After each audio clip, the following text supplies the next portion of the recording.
ओम नमो भगवते वासुदेवाय। ओम नमो भगवते वासुदेवाय। ओम नमो भगवते वासुदेवाय। ओम नमो भगवते वासुदेवाय। ओम नमो भगवते वासुदेवाय। श्रीमद् भागवत महापुराण तृतीय स्कंद। देवहूति के साथ कर्दम प्रजापति का विवाह। मैत्रेय जी कहते हैं, विदुर जी, इस प्रकार जब कर्दम जी ने मनु के संपूर्ण गुणों और कर्मों की श्रेष्ठता का वर्णन किया तो उन्होंने निवृत्ति परायण मुनि से कुछ समझाकर कहा। मनु जी ने कहा, मुने, देवमूर्ति भगवान ब्रह्मा ने अपने वेद में विग्रह की रक्षा के लिए तप, विद्या और योग से संपन्न तथा विषयों में अनासक्त आप ब्राह्मणों को अपने मुख से प्रकट किया और फिर उन सहस्त्र चरणों वाले विराट पुरुष ने आप लोगों की रक्षा के लिए ही अपनी सहस्त्र भुजाओं से हम क्षत्रियों को उत्पन्न किया। इस प्रकार ब्राह्मण उनके हृदय और क्षत्रिय शरीर कहलाते हैं। अतः एक ही शरीर से संबंध होने के कारण अपनी अपनी और एक दूसरे की रक्षा करने वाले उन ब्राह्मण और क्षत्रियों की वास्तव में श्री हरि ही रक्षा करते हैं, जो समस्त काल कारण रूप होकर भी वास्तव में निर्विकार है। आपके दर्शन मात्र से मेरे सारे संदेह दूर हो गए, क्योंकि आपने मेरी प्रशंसा के मुझ से स्वयं ही प्रजा पालन की इच्छा वाले राजा के धर्मों को बड़े प्रेम से निरूपण किया है। आपका दर्शन अजितेंद्रिय पुरुषों को बहुत दुर्लभ है। मेरा बड़ा भाग है जो मुझे आपका दर्शन हुआ और मैं आपके चरणों की मंगलमय रज अपने सिर पर चढ़ा सका। मेरे भाग्योदय से ही आपने ही मुझे राजधर्मों की शिक्षा देकर मुझ पर महान अनुग्रह किया है और मैंने भी शुभ प्रारब्ध का उदय होने से पहले ही आपकी पवित्र वाणी कान खोलकर सुनी है। मुने, इस कन्या के स्नेहवश मेरा चित्त बहुत चिंताग्रस्त हो रहा है।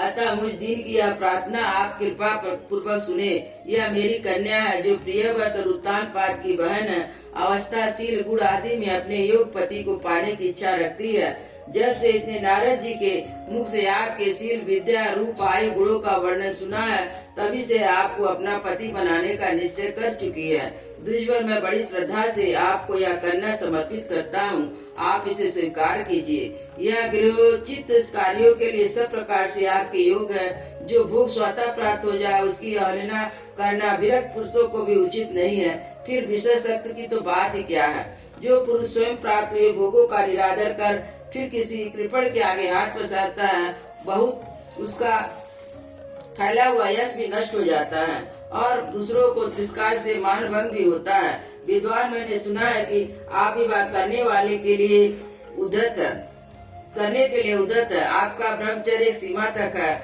आप नैष्ठिक ब्रह्मचारी तो है नहीं, इसलिए अब आप इस कन्या को स्वीकार कीजिए। मैं इसे आपको अर्पित करता हूँ।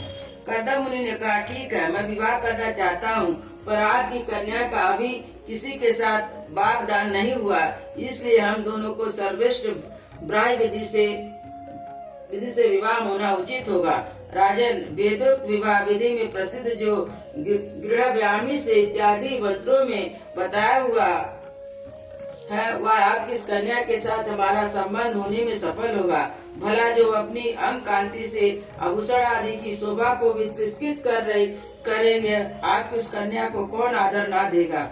एक बार यह अपनी महल की छत पर गेंद खेल रही थी। गेंद के पीछे उधर उधर दौड़ने के कारण इसके नेत्र चंचल हो रहे थे तथा पैरों के पाजे मधुर झनकार करते जाते थे। उस समय से देखकर विश्वावसु गंधर्व मोहवश अचेत होकर अपने विमान से गिर पड़ा था। वही इस समय यहाँ स्वयं आकर प्रार्थना कर रही है। ऐसी अवस्था में कोई समझदार पुरुष स्वीकार न करेगा।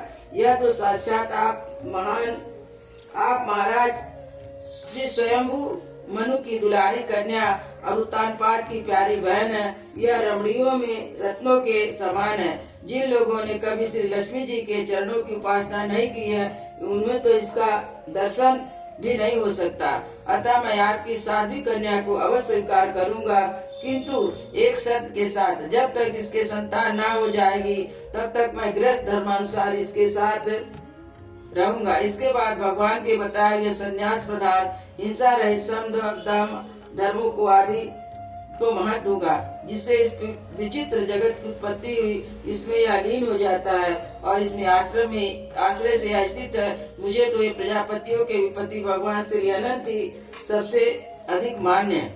मैत्रेय जी कहते हैं, प्रचंड धर्मधर विदुर कर्दम जी केवल इतना ही कह सके, फिर वे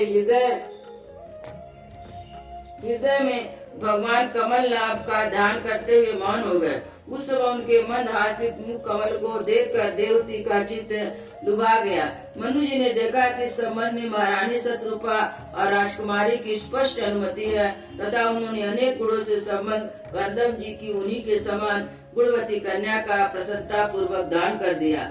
महारानी शत्रुपा ने भी बेटी और दामाद को बड़े प्रेम से बहुत से बहुमूल्य वस्त्र आभूषण गृहोचित पत्रादि दहेज में दिए। इस प्रकार पात्र आदि दहेज में दिए। इस प्रकार सुयोग वर को अपनी कन्या देकर मनु निश्चिंत हो गए और चलती बार उसका वियोग न सह सकने के कारण उन्होंने उत्कंठावश बेहद चित होकर अपनी उस छाती से चिपटा लिया और बेटी बेटी कर रोने लगी। उनकी आंखों में आंसुओं की झड़ी लग गई और उनसे उन्होंने देवती के सिर के सारे बाल भिगो दिए। फिर से वे मुनिवर कदर से पूछकर उनकी आज्ञा ले रानी के सहित रथ पर सवार हुए और अपने सेवकों सहित ऋषि कुल सेवित सरस्वती नदी के दोनों तीरों पर मुनियों के आश्रम की शोभा देखते हुए अपनी राजधानी में चले आए।